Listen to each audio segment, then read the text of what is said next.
अस्सलाम वालेकुम my YouTube family, कैसे हैं आप सब लोग। मैं बिल्कुल ठीक अल्हम्दुलिल्लाह और दुआ करती हूँ कि आप भी अपने घरों में सब सही हो सलामत हो। आज आपके लिए ये अफ़गानी रेसिपी लेके आई हूँ। इसको अफ़गानी फ़तीर कहते हैं और ये बहुत ही मज़ेदार बनते हैं। और ये बेक्ड होते हैं, आमतौर पर ओवन में बनाए जाते हैं, लेकिन आज मैं आपको तवे और फ्राई पैन दोनों में इसका तरीका बताऊँगी बनाने का। बहुत ही मज़ेदार, बहुत ही टेस्टी बनते हैं। तो चलिए हम चलते हैं रेसिपी की तरफ। ये किस तरह से बनेंगे। सबसे पहले मैंने यहाँ पर ले लिया है जनाब 2.5 कप के बराबर मैदा लिया है मैंने। एक ही मेजरमेंट से अगर आप ज़्यादा बनाना चाहते हैं तो आप इस क्वांटिटी को डबल कर सकते हैं। मैंने यहाँ पर ये मीडियम साइज़ का मैंने कप लिया है और आप ये देख लीजिए इसमें मैंने 1/4 टीस्पून नमक ऐड किया है। आप अपनी टेस्ट के अकॉर्डिंग नमक यूज़ कर सकते हैं जितना भी आप करना चाहें। उसके अलावा यहाँ पर मैंने 1 खाने का चम्मच मैंने इसमें घी यूज़ किया है। आप यहाँ पर ऑयल या मक्खन भी इस्तेमाल कर सकते हैं, ठीक है। आप घी जो है ये मेरे पास मेल्टेड नहीं है, मैं सिंपली वही यूज़ कर रही हूँ। आप मेल्टेड यूज़ कर रहे हैं तो वो थोड़ा सा ज़्यादा 1 चम्मच से जाएगा। यहाँ पर जनाब मैं इसके अंदर डाल रही हूँ 1 खाने का चम्मच भर के जो है मैंने इसमें यीस्ट का यूज़ कर रही हूँ। ये वो यीस्ट है जो इसको फुलाने के काम आएगा, जो हमारा जो अच्छा सा एक वो है, जो हमारी हम बनाने जा रहे हैं, डो बनाने जा रहे हैं, उसको ये फुलाएगा।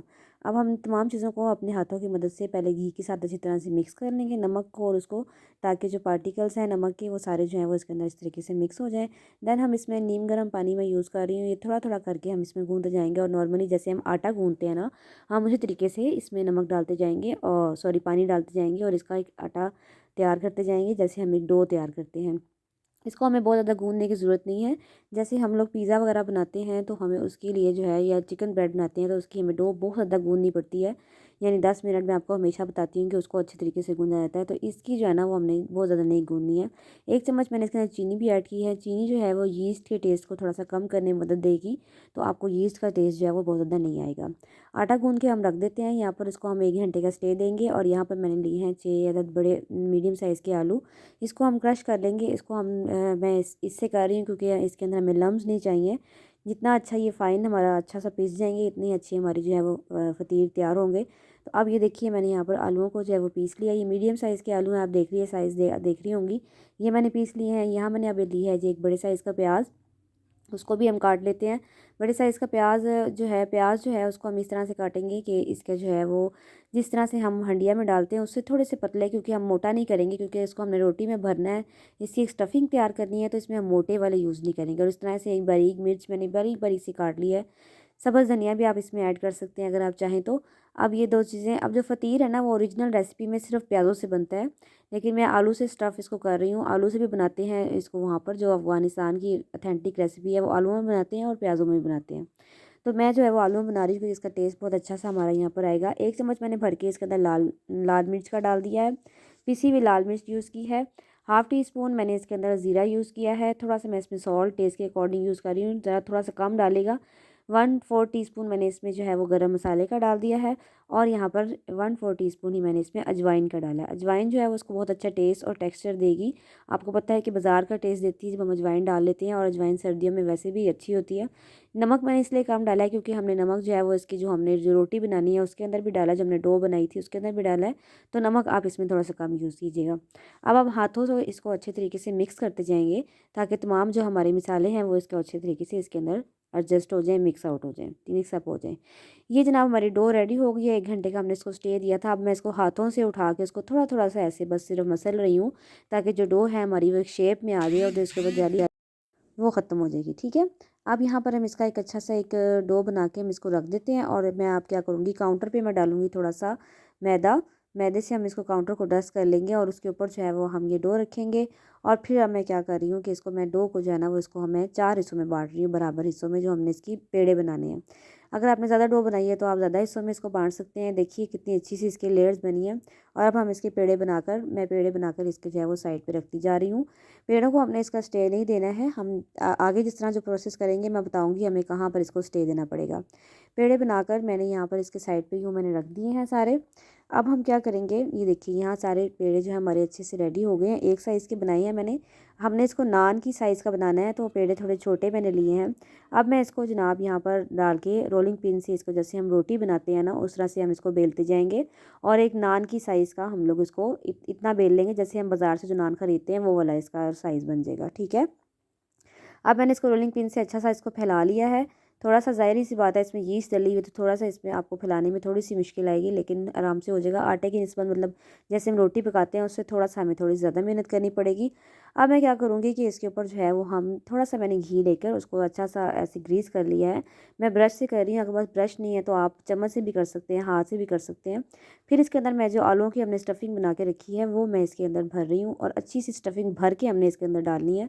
इसको मैंने हाथों की मदद से ऐसे थोड़ा थोड़ा सा फैला लिया है, और थोड़ा थोड़ा सा मैं इसको साथ साथ प्रेस करती जा रही हूँ ताकि जो स्टफिंग है वो अच्छे तरीके से इसके ऊपर चिपक जाए। ठीक है, ये देखिए मैंने हाथों से इसको दबा दिया है। अब हम क्या करेंगे कि एक साइड से इसको पकड़ना शुरू करेंगे, और इसका अच्छा सा ऐसे रोल आराम आराम से अपने हल्के हाथों से जो है इसका रोल बना लेना है। स्टफिंग को अच्छी तरह सारा दबा देना है, और फिर ऊपर से हम इसको ना ऐसे हाथों की मदद से इसका एक लंबा सा इसको जैसे हम एक वो रोल सा बना लेते हैं, इस तरह से हम कर लेंगे। ठीक है, बराबर कर लेंगे चारों तरफ से। फिर मैं इसको यूँ फोल्ड करके तो इसका एक ये हमने एक पेड़ा तैयार कर लिया है। ये हमारे पेड़े हैं, ये हमने सब पेड़े इस तरह तैयार कर लेने हैं, और इन पेड़ों को जो है हमने 10 मिनट का रेस्ट देना है। ठीक है, या 5 मिनट का रेस्ट आप दीजिए ताकि हमारे जो पेड़े हैं वो सेट हो जाएं। ये मैं दूसरा भी इस तरह से बना रही हूँ, मैंने वो नीचे से उठा कर दिखाया था, ये देखिए मैं आपको इसलिए दिखा रही हूँ क्लियरली ताकि आपको समझ आ जाए हमने किस तरह से इसकी स्टफिंग को इसके अंदर भरना है। इस तरह से देखिए मैंने इसका अच्छा सा एक रोल बना लिया, ये देखिए यहाँ पर मैंने इसका एक रोल बना लिया है। और अब इस तरह से जैसे हमने उसका पेड़ा किए थे ऐसे ही हम इसका भी पेड़ा जो है हम करते जाएंगे। ठीक है, सारे पेड़े बना के इस तरह से जिस तरह मैं ये बना रही हूँ इस तरह से आप बाकी सारे पेड़े भी तैयार कर लीजिएगा। और ये मैंने इसको इस तरह छोटा बारीक सा तैयार किया, फिर हम इसको यूँ आराम से साइड से उठा के हल्के हाथों से आपको सारा प्रोसेस करना है, क्योंकि बहुत नाजुक नाजुक से बने हैं तो आपको इसको सख्त हाथ नहीं लगाना है। तो ये मैं नीचे को इसको मोड़ देती हूँ, और ये हमारा अच्छा सा पेड़ा जो है वो तैयार हो गया। अगर स्टफिंग कहीं साइड से निकल रही है तो कोई बात नहीं, हम इसको जब बेलेंगे तो ये कवर हो जाएगा। ठीक है, सारे पेड़े तैयार करके मैंने रख दिए हैं और उसको 10 मिनट का स्टे दे दिया है। 10 मिनट के बाद अब मैं इनको उठाऊंगी तो ये हल्के हल्के से फिर फूल चुके हैं। तो अब मैं इसको हाथों की मदद से ना पहले हल्का हल्का सा मैं क्या करूँगी कि मैं पहले काउंटर को थोड़ा सा और जो है डस्ट करूँगी, और इसको पहले मैं हाथों की मदद से अच्छा हल्का हल्का सा फुला लूँगी, फैला लूँगी। आप इसको यहाँ पर हाथों की मदद से ही बड़ा कर सकते हैं, लेकिन मैं इसको रोलिंग पिन से करूँगी, क्योंकि ये मैं चाहती हूँ कि ये हमारे जो ये बनाए हैं हमने ये चारों तरफ से एक जैसे बने, यानी मोटे और पतले ना बने, यानी चारों तरफ से हमने एक जैसे हल्के हल्के से हमने इसे इस तरह से इसको फैला लेना है। मैं आपको इसकी 3 तरीकों से बताऊंगी। सबसे पहले जो आपको मैं तरीका बता रही हूँ, हम इसको जो जैसे हम फ्राई पैन में बना सकते हैं वो हम कैसे बना सकते हैं वो मैं आपको सबसे पहले बताने जा रही हूँ। इस तरह से हमने इसको हल्का हल्का सा दबा के, आपको मेरे हाथों की मूवमेंट से अंदाज़ा हो रहा होगा कि मैं किस कदर सॉफ्ट हाथ इसको लगा रही हूँ, ताकि अगर हमने इसको सख्त हाथों से यहाँ उठाया या थोड़ी स्पीड पकड़ी तो ये टूट सकते हैं।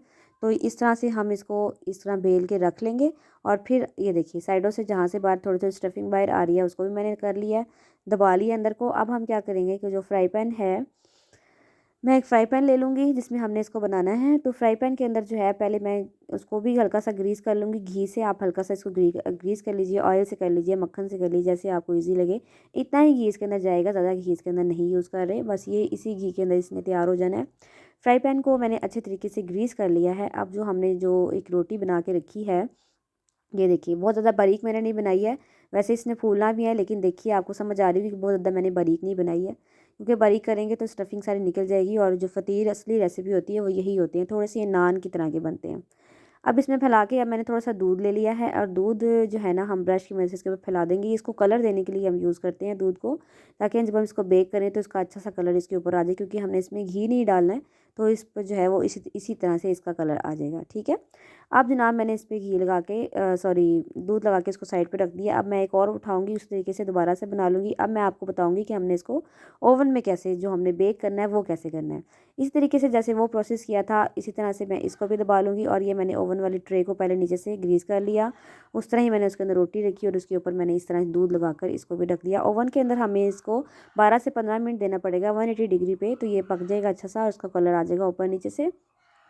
और जो फ्राई पैन में मैंने नीचे बिल्कुल स्लो आग पे रखा है, बिल्कुल स्लो आग, इतनी आग स्लो है जैसे एक हम दम के लिए रखते हैं, बिल्कुल स्लो आग पे मैंने इसको रख दिया है। और अभी इसमें आराम आराम से पकता जाएगा। ऊपर से आप इस चीज़ से इसको ढक दीजिए ताकि जो स्टीम है वो अंदर अंदर ये स्टीम में पक जाए, अंदर अंदर जो है वो अच्छा सा इसका। ये देखिए मैंने इसको ढक दिया है, किसी भी चीज़ से जो इसका ढक्कन पूरा ऊपर आ जाए आप ढक सकते हैं। तो इसको जो है इसको भी तकरीबन 10 से 15 मिनट आपको लगेंगे, बल्कि 15 से 20 मिनट लग सकते हैं। तो आप जो है ना इसमें, और ये मैं अब तवे पे बनाना सिखाऊंगी, तवे पे हमने कैसे बनाया है। देखिए तवा बिल्कुल ठंडा है, मैंने घी लगाया तो आप देखिए कि बिल्कुल मेल्ट नहीं हुआ। मैंने तवे पे ही इसको डाल दिया, ठीक है ना। आपने इसको गर्म होने का वेट नहीं करना, वरना ये फ़ौरन से पक जाएगा और अंदर तक नहीं पकेगा। तो ये मैंने ना ऐसे रख के, और तवे के नीचे भी मैंने उस तरह से ही फ्लेम जलाई है, बिल्कुल स्लो सी। और इसके ऊपर भी मैंने अब दूध से इस तरह इसको ग्रीस कर लिया अच्छे तरीके से। दूध डाल जो है ना वो इसको कलर देगा। वैसे तवे पे जो आप बनाएंगे इसमें आपको थोड़ा सा घी इसके ऊपर भी लगाना पड़ेगा, क्योंकि तवा जो है वो बेकिंग से ज़रा थोड़ा सा डिफरेंट होता है, ठीक है। तो अब मैंने ना इसके ऊपर भी इसको लगा लिया और इसको भी मैंने रख दिया है। थोड़ी देर के बाद ये आप देखिए ऐसे पकना शुरू हो गया तवे वाला जो है। तो मैंने इसको पलटा लिया है, ये फ्राई पैन वाला है, इसको भी मैंने पलटाया है, तो इसका ये हल्का हल्का सा कलर आ गया है।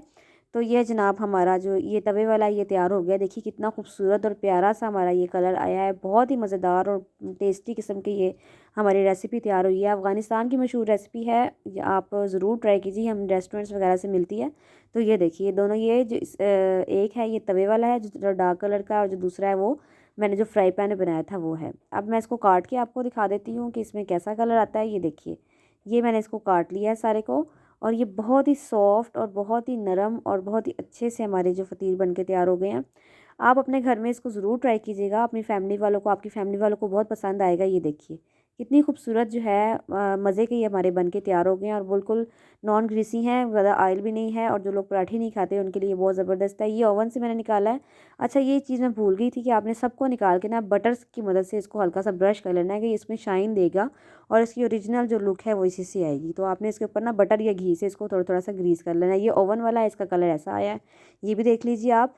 अगर आपने अभी तक मेरी वीडियो लाइक नहीं की है तो प्लीज़ लाइक कीजिए, मेरी वीडियो को शेयर भी ज़रूर किया करें, और अपना फ़ीडबैक मुझे दिया करें, और अपना बहुत ज़्यादा ख्याल रखिएगा। अल्लाह हाफिज़।